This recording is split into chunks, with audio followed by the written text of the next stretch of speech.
So, like I said in my pamphlet, there's so many different causes for lower back pain. I just stated the ones that seem to be the most common muscle imbalances, and then that's what we're going to work on during this stretching sequence.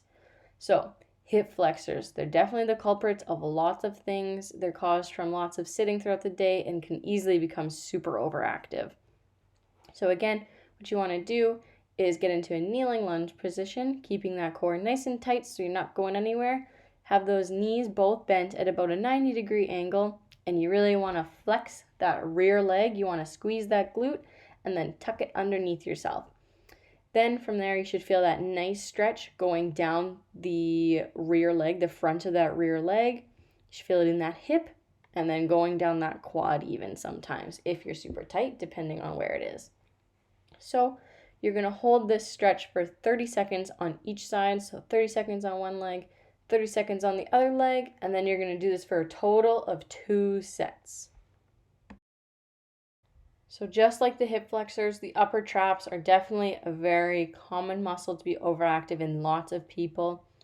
So these muscles are the ones that bring your shoulders up to your ears. So to stretch them out, to elongate them, what you want to do is actually actively be pushing them down during this movement. So another way you can also help with this is you can see I'm grabbing my one arm that's just hanging down by my side. I'm grabbing it with my other arm and I'm lightly tugging it down. Nothing crazy. You don't want to be reefing on your arm. It's just you're going to let the weight of your hand by grabbing onto that arm, you're going to let that weight just pull that arm down lightly.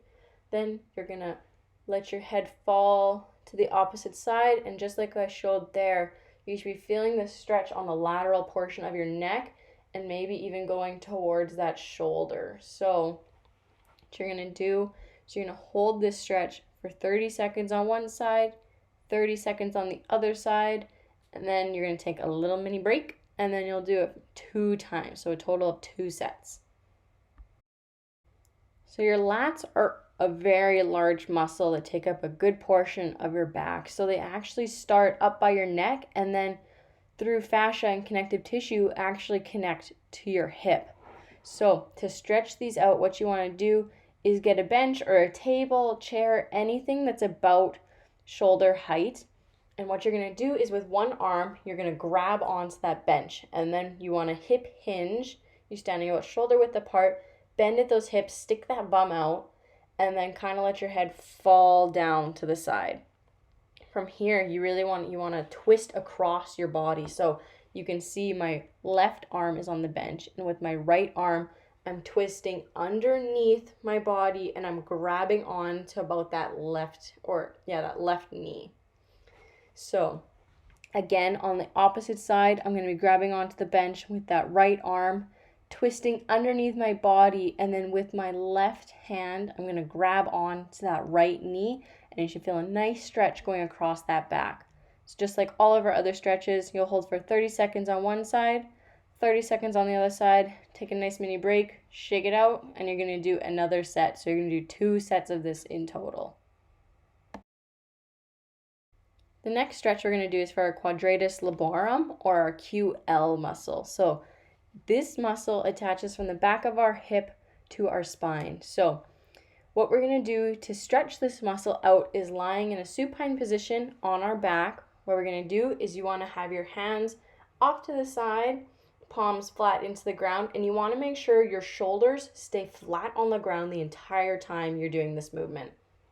So with your feet, you can get set up as if you're going to do a bridge.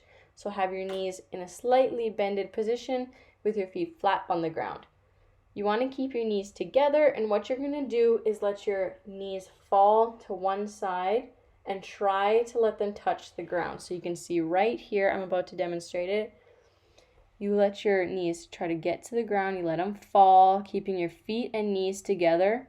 That one shoulder is going to want to lift off the ground, but this is where that stretch comes into play. You want to make sure that both of your shoulders are still actively being pressed into the ground, and that's how you'll feel this stretch.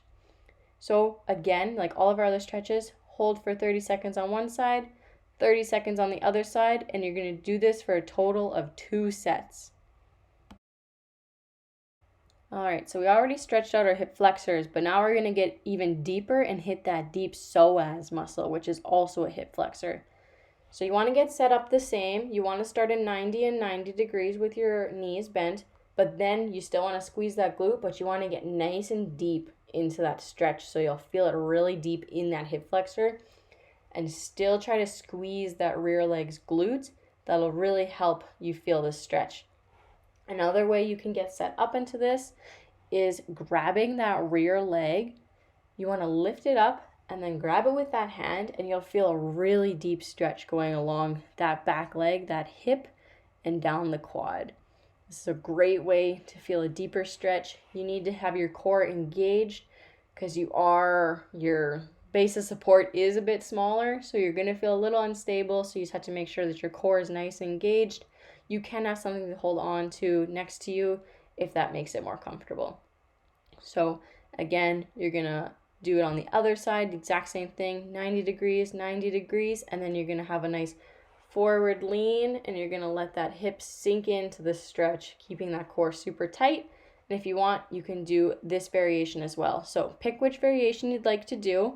You're going to hold it for 30 seconds on one leg, 30 seconds on the other, and you're going to do it for a total of 2 sets again.